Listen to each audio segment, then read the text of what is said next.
नमस्कार दोस्तों, welcome to civil services test series. आज हम पंचायती विभाग के स्वायत्त शासन के जो निकाय की जो समितियां बनी थी उस समय सबसे पहले 1957 में बनी थी। उसके बाद भी कई सारे बदलाव फेर बदल किए गए, उन समितियों के बारे में पढ़ेंगे। और इस समिति का जो आधार था वो 73वां संविधान संशोधन सन 1992 में जो फेर बदल किए गए थे वो इन्हीं नीतियों के अर्थात समितियों के परिणाम था। सबसे पहले पढ़ते हैं बलवंत राय मेहता समिति, जो 1957 में भारत सरकार ने गठित किया था। यह समिति भारत के पंचायती राज व्यवस्थाओं की नींव रखने के लिए जानी जाती है। इसका उद्देश्य भारत में ग्रामीण क्षेत्रों में लोकतांत्रिक विकेंद्रीकरण को बढ़ावा देना था। अर्थात विकेंद्रीकरण का अर्थ क्या होता है कि जो शक्तियां हैं, जो शासन की शक्तियां हैं वो केंद्र में ना रहकर वितरित हो जाए। वितरण का अर्थ लोकल बॉडीज में अर्थात जो स्थानीय स्तर पर जो शासन की जो पदाधिकारी हैं उनकी कार्याधिकारी के अनुसार कार्य क्षेत्र उनका बढ़े और उस कार्य क्षेत्र के अंतर्गत ही कार्य करे और उस कार्य क्षेत्र में काम करने का जो प्राधिकार है, प्राथमिकता है, वो उन्हीं की हो। इसी प्रकार राज्य सरकार और केंद्र सरकार जो कि सिर्फ और सिर्फ संघात्मक प्रवृत्ति ही ना रहे। इस समिति का गठन का उद्देश्य बलवंत राय मेहता समिति का गठन राष्ट्रीय विकास परिषद द्वारा किया गया था, नेशनल डेवलपमेंट काउंसिल। इसका मुख्य कार्य सामुदायिक विकास कार्य और राष्ट्रीय विस्तार सेवा की प्रभावशीलता के समीक्षा करना था। इसका उद्देश्य ग्रामीण विकास कार्यों की सफलता और सीमाओं का मूल्यांकन करना था और ग्रामीण क्षेत्रों में स्थानीय स्वशासन को मजबूत करना था। स्थानीय स्तर पर शासन को मजबूत करना था। प्रशासन को जनता के करीब लाने का यह उपाय सुझाना था। अर्थात जब जनवरी 1957 में भारत सरकार ने सामुदायिक विकास कार्यक्रम तथा जो कि 1952 में बनाया गया था राष्ट्रीय विस्तार सेवा 1953 द्वारा किए गए कार्यों की जांच और उनको बेहतर ढंग से कार्य करने के लिए उपाय सुझाने थे। इस समिति ने 1957 को अपनी रिपोर्ट सौंपी थी, जो कि लोकतांत्रिक विकेंद्रीकरण स्वायत्तता की योजना की सिफारिश की। अर्थात इन्होंने दिया इनका उद्देश्य क्या था, ये त्रिस्तरीय पंचायती राज व्यवस्था की पद्धति की स्थापना की थी। गांव स्तर पर जो कि ग्राम पंचायत हो, ब्लॉक स्तर पर अर्थात जिसे हम आज तहसील के नाम से जानते हैं, ब्लॉक स्तर पर पंचायत समिति हो और जिला स्तर पर जिला परिषद हो।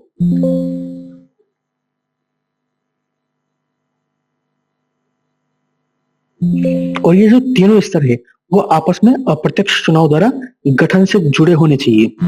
ग्राम पंचायत की जो स्थापना जो चुने गए प्रतिनिधि हैं वो प्रत्यक्ष रूप से जनता द्वारा चुने जानी चाहिए, परंतु पंचायत समिति और जिला परिषद जो दोनों गठन है इनका अप्रत्यक्ष रूप से चुने जाने वाले सदस्य होने चाहिए। अर्थात जो पंचायत में चुने गए सदस्य हैं, ग्राम सभा, वार्ड मेंबर और जो चुने जाते हैं उन्हीं के द्वारा ऊपरी स्तर पर चुनाव होने चाहिए, अर्थात चुने जाए। ये अप्रत्यक्ष रूप से इस समिति का सुझाए गए कुछ पॉइंट्स थे और कुछ और भी सिफारिशें थी, जैसे कि सभी योजनाएं और विकास के कार्य इन निकायों को सौंपे जाने चाहिए। और इनके अलावा पंचायत समिति में जो कार्यकारी निकाय थे या तथा जिला परिषद के जो सलाहकारी, समन्वयकारी और पर्यवेक्षण निकाय जो अर्थात इंस्पेक्शन करने वाले जो अधिकारी हैं उनका निकाय में से जुड़ाव होना चाहिए। और बलवंत राय मेहता समिति ने कुछ पॉइंट सुझाए थे, जैसे कि जिला परिषद का अध्यक्ष जिलाधिकारी होना चाहिए और इन लोकतांत्रिक निकायों में शक्ति और उत्तरदायित्व का वास्तविक स्थानांतरण होना चाहिए। समिति की जो इन सिफारिशें हैं, जो सिफारिशें दी गई थी, को राष्ट्रीय विकास परिषद द्वारा जनवरी 1958 में स्वीकार किया गया था। इस परिषद ने विशिष्ट प्रणाली या कुछ जो खास नमूनों पर जोर ऐसा कुछ दिया नहीं था, वो राज्यों पर छोड़ दिया गया था। वे अपने स्थानीय स्थिति के अनुसार इस नमूने का विकसित किया जा सके। अर्थात अपने अपने जो स्तर पे राज्य सरकारों के जो दायित्व है और जो परिस्थितियां हैं लोकल लेवल पर, उनके अनुसार उन्हें ढाल दिया जाए, परंतु कुछ बुनियादी जो प्रवृत्तियां हैं उनको पूरे देश में एक जैसा ही रखा जाए। जैसे कि आज के समय पर जो संविधान है उसके मूल ढांचे को जो मूल अधिकार है उसको कोई हाथ नहीं लगाता और वो वैसे के वैसे ही होने चाहिए। मूल अधिकार व्यक्तित्व का अधिकार जो होता है परंतु कुछ खास जैसे कि जांच एजेंसियां हैं और देश के लिए जो आतंकवादी संगठन वगैरह है, इनके लिए ये सब नीतियां काम नहीं करती। उसके लिए अलग अलग कंडीशन के अनुसार अलग अलग हिसाब से उनको जज किया जाता है। राजस्थान देश का ऐसा पहला राज्य बना था जहां पर पंचायती राज की स्थापना हुई थी। नागौर में 1959 में 2 अक्टूबर 1959 में जवाहरलाल नेहरू ने ही इसकी स्थापना की और इसके बाद आंध्र प्रदेश में इस योजना को 1959 में लागू किया गया था। यह मॉडल जैसे जैसे पसंद आता गया, वैसे वैसे अनेक राज्यों ने अलग अलग जिलों में इनकी स्थापना करते गए थे धीरे धीरे। और इसी प्रकार 1960 के दशक तक बहुत से राज्यों ने ऐसी पंचायती राज संस्थाओं की स्थापना कर दी गई थी। फिर भी राज्यों के इन संस्थाओं को स्तरों पर अथवा जो स्तरों की संख्या थी, जैसे कि त्रिस्तरीय, इस प्रकार 2 स्तरीय भी कर दी गई थी अलग अलग राज्यों में। जैसे कि समितियों की संख्या, परिषद के सापेक्ष स्थिति, उनका कार्यकाल, संगठन, कार्य, राजस्व और जो कर टैक्स वगैरह किस किस प्रकार से लिया जाए, कितना लिया जाए, अलग अलग क्षेत्रों के अनुसार सभी राज्य सरकारों ने इसे गवर्न और कंट्रोल किया था।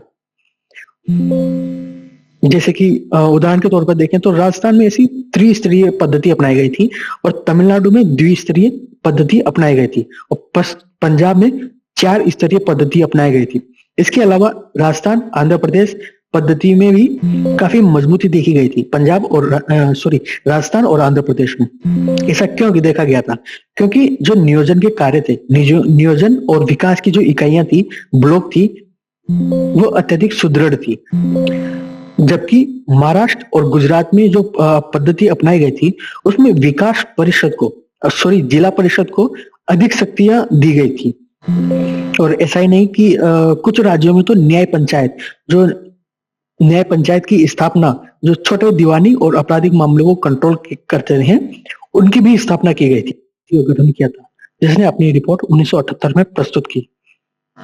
यह करीब 132 पेजों की एक सिफारिशें थी, रिपोर्ट थी, जिसकी मुख्य सिफारिशें कुछ इस प्रकार से थी कि राज्य स्तर से नीचे जो लोक निरीक्षण में विकेंद्रीकरण के लिए जिला ही प्रथम बिंदु होना चाहिए, अर्थात संघ की कोई भागीदारी इसमें नहीं होनी चाहिए। ये राज्य सरकार और लोकल बॉडीज के मध्य ही संबंधित होना चाहिए। और इसके अलावा त्रिस्तरीय जो पद्धति थी उसको द्विस्तरीय में बदलना चाहिए, जिसमें जिला परिषद और मंडल पंचायत जो कि ग्राम और ब्लॉक स्तर के बीच कार्यरत हो, ताकि तहसील और गांवों के मध्य ज्यादा अंतरता ना आए। परंतु जहां पर जिले बड़े हैं, अर्थात जनसंख्या घनत्व अधिक है और कुछ जगह कम है, तो वहां पर इसकी अंतरता देखी जाने की थी, अर्थात देखी गई। और इसके अलावा जिला परिषद कार्यकारी निकाय होना चाहिए, वह राज्य स्तर पर योजना और विकास के लिए जिम्मेदार बनाया जाए, जिसमें जिला परिषद को अधिक शक्तियां दी गई थी। पंचायती चुनाव में सभी स्तर पर राजनीतिक पार्टियों की अधिकारिता भागीदारी हो, अर्थात राजनीतिक पार्टियां ही इसे संपन्न करवाए इन चुनावों को। संपन्न का अर्थ चुनाव करवाना अलग है और इसमें राजनीतिक पार्टियों का हस्तक्षेप अलग चीज है। कहने का अर्थ यह है कि जो सरपंच है वो किसी राजनीतिक पार्टी से जुड़ा हो, अर्थात उसके जो लोगो है और उसके अभिभागिता हो वो पार्टी के अंदर हो, वो पार्टी के अनुसार कार्य करे। और इनके अलावा कराधान के रूप में भी पंचायती राज के पास शक्तियां देने का सिफारिश की गई थी। और जिला स्तर पर जो विधायक से बनी जो समिति द्वारा संस्था को नियमित सामाजिक लेखा परीक्षण होना चाहिए, ताकि यह जाना जा सके कि सामाजिक और आर्थिक रूप से सुभद्य समूहों के लिए आवंटित राशि उन तक पहुंच भी पा रही है या नहीं। इनके अलावा राज्य सरकार द्वारा पंचायती राज संस्थानों पर अतिक्रमण नहीं किया जाना चाहिए। आवश्यक अतिक्रमण करने की दशा में जो चुनाव है वो 6 महीने के अंदर अंदर संपन्न किए जाए। और जो न्याय पंचायत को विकास पंचायत से अलग निकाय के रूप में रखा जाना चाहिए, अर्थात न्यायिक व्यवस्था और कार्यपालिका इन दोनों को अलग रखा जाए। ये इनकी सिफारिश दी गई थी। एक योग्य न्यायाधीश द्वारा उनका सभापतित्व किया जाना चाहिए, अर्थात मॉनिटरिंग की जानी चाहिए। राज्य के मुख्य चुनाव अधिकारी द्वारा मुख्य चुनाव आयुक्त के परामर्श से पंचायती राज चुनाव कराए जाने चाहिए। इनके अलावा पंचायती राज संस्थानों में मामलों की देखरेख करने के लिए राज्य मंत्रिपरिषद के एक मंत्री की नियुक्ति की जानी चाहिए। उनकी जनसंख्या के आधार पर अनुसूचित जाति और जनजाति के लिए एक स्थान आरक्षित किया जाना चाहिए और इन्हें संवैधानिक दर्जा दिया जाना चाहिए। इस प्रकार यह 132 पेजों की एक रिपोर्ट थी जो सिफारिशें थी, परंतु समिति का कार्यकाल पूरे होने से पहले ही भारतीय जनता पार्टी की सरकार भंग होने के कारण केंद्रीय स्तर पर अशोक मेहता जो समिति की जो सिफारिशें थी उनकी कार्यवाही नहीं की जा सकी। फिर भी 3 राज्य जैसे कर्नाटक, पश्चिम बंगाल, आंध्र प्रदेश ने अशोक मेहता समिति की सिफारिशों को ध्यान में रखते हुए पंचायती राज संस्थानों को पुनरुद्धार के लिए कुछ कदम उठाए थे। और सन 1992 में जब 73वां संविधान संशोधन हुआ तो उसमें भी इसका कुछ पॉइंट्स को आधार मानते हुए अर्थात त्रिस्तरीय व्यवस्था जैसे कुछ व्यवस्थाओं को इसी समिति की सिफारिशों के आधार पर तय किया गया था। निष्कर्ष, अशोक मेहता समिति का भारतीय पंचायती राज व्यवस्थाओं के विकास में महत्वपूर्ण योगदान है। इसने ग्रामीण स्वशासन को अधिक प्रभावी और मजबूत बनाने की दिशा में ठोस सुझाव दिए, जिनका प्रभाव भारतीय लोकतंत्र और प्रशासन में आज भी देखा जा सकता है। एक अवधारणा पत्र तैयार करने के लिए एक समिति का गठन किया, जिसे LM सिंघवी की अध्यक्षता में गठित किया गया था। इसकी कुछ सिफारिशें दी थी, जिनमें गांवों के समूह के लिए न्याय पंचायतों की स्थापना किया जाना संभव हो, अर्थात किया जाना चाहिए। पंचायती राज संस्थानों को संवैधानिक रूप से मान्यता देने और उनके संरक्षण की आवश्यकता पर जोर दिया। इस कार्य के लिए भारत के संविधान में एक नया अध्याय जोड़ा गया। इसमें उनकी पहचान और विश्वसनीयता अनुल्लंघन अथवा उल्लंघन करने योग्य न हो कि महत्वपूर्ण मदद मिलेगी।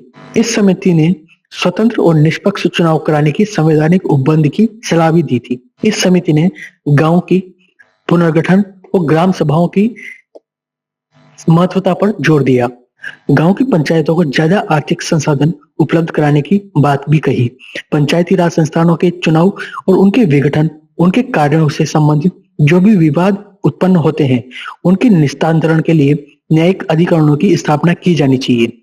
इस समिति ने वित्तीय सशक्तिकरण अर्थात वित्तीय ग्राम सभाओं को और ग्राम पंचायतों को वित्तीयता कहां से हासिल हो, पंचायतों को राज्य और केंद्र शासन सरकार से नियमित वित्तीय सहायता मिलनी चाहिए, नियमित चुनाव होना चाहिए, महिलाओं और कमजोर वर्गों के लिए आरक्षण अर्थात ST SC के समुदाय के जो व्यक्तित्व है उनके लिए आरक्षण सुनिश्चित किया जाना चाहिए, विकेंद्रीकरण और शक्तियों का बंटवारा, न कि शासनात्मक कार्यवाही हो। और कुछ अन्य सिफारिशें हैं जिनमें ग्रामीण न्याय अर्थात न्यायिक व्यवस्था सुनिश्चित की जानी चाहिए। पंचायती राज के विकास और संचालन के लिए एक अलग मंत्रालय और विभाग का गठन किया जाना चाहिए। इस समिति के प्रभाव और निष्कर्ष क्या था? ग्राम सभाओं का सशक्तिकरण, महिलाओं को और आरक्षित वर्गों को स्थायी लोकतंत्र का आधार बने। निष्कर्ष, LM सिंघवी समिति ने भारतीय पंचायती राज व्यवस्थाओं को एक नई दिशा दी। इसकी सिफारिशों ने पंचायतों को भारत के जमीनी स्तर पर शासन और विकास का एक सशक्त माध्यम बनाने की महत्वपूर्ण भूमिका निभाई। यह समिति भारतीय लोकतांत्रिक प्रणाली के विकेंद्रीकरण की संस्थागत रूप से देने के लिए एक मील का पत्थर साबित हुई। समीक्षा करना था, यह समिति इस बात पर केंद्रित थी कि ग्रामीण विकास में पंचायती राज की भूमिका को कैसे मजबूत और प्रभावी बनाया जा सके। समिति का गठन और उसकी पृष्ठभूमि, इसका गठन एक IAS ऑफिसर जो कि वरिष्ठ नौकरशाह अर्थात अधिकारी थे, जो कि पंचायती राज व्यवस्था 1959 में लागू हुई थी, लेकिन उस समय के साथ वह कमजोर होती गई। ग्रामीण विकास के लिए चल रहे कार्यक्रम केंद्रित हो गए थे और उनकी स्थानीय निगरानीता कम हो गई थी। इसी वजह से शासन और प्रशासन स्वशासन की जो तालमेल था उसमें काफी कमी देखी गई थी। इस समिति के निष्कर्ष में यह निष्कर्ष निकाला कि यह जो व्यवस्था थी वो दफ्तरशाही युक्त बनकर ही पंचायत में विच्छेद कर अर्थात दफ्तरों में जो किताबें हैं फाइलों में ही दबकर रह गई है। और GVK राव ने इसे एक बिना जड़ वाली घास भी कहा था। इन्हीं चीजों को ध्यान में रखते हुए उन्होंने कुछ सिफारिशें की थी, जिनमें जिला स्तरीय निकाय अर्थात जिला परिषद को लोकतांत्रिक विकेंद्रीकरण में सर्वाधिक महत्वपूर्ण स्थान दिया जाना चाहिए। यह कहा गया कि नियोजन एवं विकास की उचित इकाई जिला है तथा जिला परिषद को उन सभी विकास कार्यक्रमों के प्रबंधन के लिए मुख्य निकाय बनाया जाना चाहिए जो उस स्तर पर संचालित किए जा सकते हैं, और जिला और स्थानीय स्तर पर पंचायती राज संस्थानों को विकास कार्यों के नियोजन, क्रियान्वयन और निगरानी के लिए महत्वपूर्ण भूमिका प्रदान की जानी चाहिए।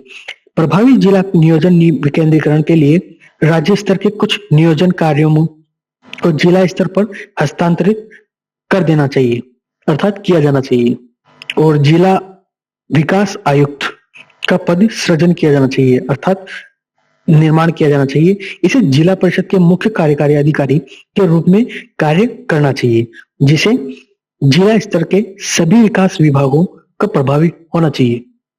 और पंचायती राज संस्थानों के जो निर्वाचन की नियतता थी उसको नियमित रूप से किया जाना आवश्यक है। यह पाया गया कि 11 राज्यों में एक अथवा अधिक स्तरों के लिए चुनाव के समय संपन्न नहीं कराए गए थे। इस प्रकार समिति ने विकेंद्रीय क्षेत्रीय प्रशासन को अपनी योजना में पंचायती राज को स्थानीय आयोजन एवं विकास के प्रमुख भूमिका प्रदान की। इसी पक्ष में 1986 में दांतेवाला समिति, 1978 तथा जिला आयोजन पर हनुमंत राव समिति 1984, जो कि इनसे अलग है, दोनों समितियों में यह सुझाया गया कि मूलभूत विकेंद्रीकृत आयोजन का कार्यक्रम जिला स्तर पर संपन्न किया जाना चाहिए। हनुमंत राव समिति ने जिला अधिकारी अथवा अर्थात इंस्पेक्शन के लिए अलग मंत्रियों की वकालत, ऐसा नहीं है कि उन्होंने सभी की तरह ही अनुशंसाएं की, उन्होंने कुछ अलग अनुशंसाएं भी की जिनमें जिलाधिकारी की विकासात्मक भूमिका को सीमित करना और विकासात्मक प्रशासन में पंचायती राज को महत्वपूर्ण भूमिका प्रदान करना सम्मिलित था। निष्कर्ष: जीवी के राव समिति ने पंचायती राज संस्थानों की भूमिका को ग्रामीण विकास में केंद्रीय बनाने की दिशा में महत्वपूर्ण योगदान दिया। इसकी सिफारिशों ने भारत में विकेंद्रीकृत शासन और लोकतांत्रिक प्रक्रियाओं को बढ़ावा देने के मार्ग को प्रशस्त किया। इस समिति का कार्य भारत के ग्रामीण प्रशासन में सुधार के लिए मील का पत्थर साबित हुआ। अर्थात 73वें संविधान संशोधन में इसकी भी कुछ सिफारिशों का आधार माना गया था। पीके थुंगल थे, जो कि राजनीतिक और प्रशासनिक ढांचे की जांच करने के उद्देश्य से गठित की गई थी। इस समिति में पंचायती राज व्यवस्था को मजबूत बनाने के सुझाव दिए गए थे। इस समिति की जो अनुशंसाएं थी, या दूसरे रूप में जिन्हें सिफारिशें कहा जाता है, जिनमें पंचायती राज संस्थाओं को संवैधानिक मान्यता प्राप्त होनी चाहिए और कुछ गांव, प्रखंड तथा जिला स्तरों पर त्रिस्तरीय सिफारिशें दी गई थी। इन्होंने सिफारिशें दी कि पंचायती राज संस्थानों की जो निश्चित कार्यकाल है वो 5 वर्ष का होना चाहिए और एक संस्था के सुपर सत्र की अधिकतम अवधि 6 माह होनी चाहिए। राज्य स्तर पर योजना मंत्री की अध्यक्षता में एक योजना निर्माण तथा समन्वय समिति गठित होनी चाहिए। पंचायती राज पर केंद्रित विषयों की एक विस्तृत सूची तैयार करनी चाहिए और उसे संविधान के समाहित करना चाहिए और पंचायती राज के तीनों स्तरों की जनसंख्या के हिसाब से आरक्षण देना चाहिए। महिलाओं के लिए भी आरक्षण होना आवश्यक है। हर राज्य में एक वित्त आयोग का गठन होना चाहिए। यह आयोग पंचायती राज संस्थानों को वित्त के वितरण की पात्रता बिंदु अर्थात प्राथमिकताओं पर विधियां तय करेगी। जिला परिषद का मुख्य कार्यकारी पदाधिकारी जिले का कलेक्टर होना चाहिए। ऐसी कुछ सिफारिशें थी। उसके बाद समिति के प्रभाव और निष्कर्ष। प्रभाव में 73वें संविधान संशोधन में थुंगल समिति ने काफी प्रभावित किया था। इस संशोधन के माध्यम से पंचायती राज संस्थाओं को संवैधानिक दर्जा मिला। त्रिस्तरीय संरचना, नियमित चुनाव, आरक्षण और वित्तीय अधिकारों जैसे प्रावधान लागू किए गए। ग्राम सभा की भूमिकाएं की महत्वता अर्थात महत्वपूर्ण भूमिका दी गई। वित्तीय सुधार, जिसमें राज्य वित्त आयोग के गठन और पंचायतों को कर वसूलने का अधिकार देने से पंचायती राज संस्थानों को वित्तीय रूप से सशक्त बनाया गया। और थुंगल समिति ने भारतीय पंचायती राज व्यवस्था को लोकतांत्रिक और उत्तरदायी सशक्त बनाने के लिए ठोस सिफारिशें दी थी। इसकी सिफारिशों ने न केवल पंचायती राज व्यवस्था को संवैधानिक दर्जा दिलाने में मदद की, बल्कि भारत में स्थानीय स्वशासन को भी एक नई दिशा दी। यह समिति भारतीय लोकतंत्र के विकेंद्रीकरण की दिशा में एक महत्वपूर्ण मील का पत्थर साबित हुई। इस समिति ने कुछ ऐसे प्रश्नों पर विचार करने के लिए कहा गया जिसमें पंचायती राज संस्थाओं को प्रभावकारी कैसे बनाया जा सके। इस संदर्भ में समिति ने काफी सिफारिशें और कुछ अनुशंसाएं दी, जिनमें कुछ इस प्रकार है, जैसे पंचायती राज संस्थाओं को संवैधानिक दर्जा दिया जाए। गांव, प्रखंड और जिला स्तर पर 3 स्तरीय पंचायती राज व्यवस्था होनी चाहिए। पंचायती राज संस्थाओं को कार्यकाल 5 वर्ष सुनिश्चित किया जाना चाहिए। पंचायती राज के सभी 3 स्तरों पर सदस्यों का सीधा निर्वाचन होना चाहिए। अनुसूचित जातियों और जनजातियों और महिलाओं के लिए आरक्षण सुनिश्चित करना आवश्यक है। पंचायती राज संस्थाओं की एक जिम्मेदारी होनी चाहिए, ये प्रत्येक पंचायत क्षेत्र में सामाजिक आर्थिक विकास कार्यक्रम की योजनाएं बनाए और उन्हें कार्यान्वित अर्थात प्रभावकारी बनाए।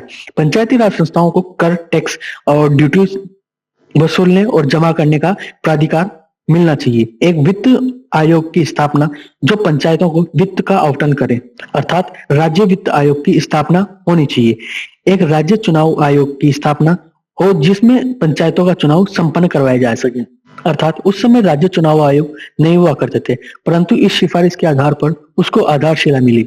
और कुछ सिफारिशें आप स्क्रीन पर देख पा रहे होंगे। नियमित चुनाव, वित्तीय सशक्तिकरण, ग्राम सभा का सशक्तिकरण, महिलाओं को, कमजोर वर्गों को आरक्षण, कार्यक्रमों में का विकेंद्रीकरण, राज्य वित्त आयोग का गठन। इनके प्रभाव जो कि 73वें संविधान संशोधन का आधार बनी, यह समितियां ही थी। निष्कर्ष, गौड़गिल समिति ने पंचायती राज व्यवस्था को लोकतांत्रिक और विकेंद्रीकृत शासन का मजबूत आधार बनाने के लिए महत्वपूर्ण भूमिका निभाई। इसकी सिफारिशों ने पंचायती राज को भारतीय संविधान का एक अभिन्न हिस्सा बनाने का मार्ग प्रशस्त किया। भारतीय लोकतंत्र को जमीनी स्तर पर मजबूत करने में आधारशिला प्रशस्त की।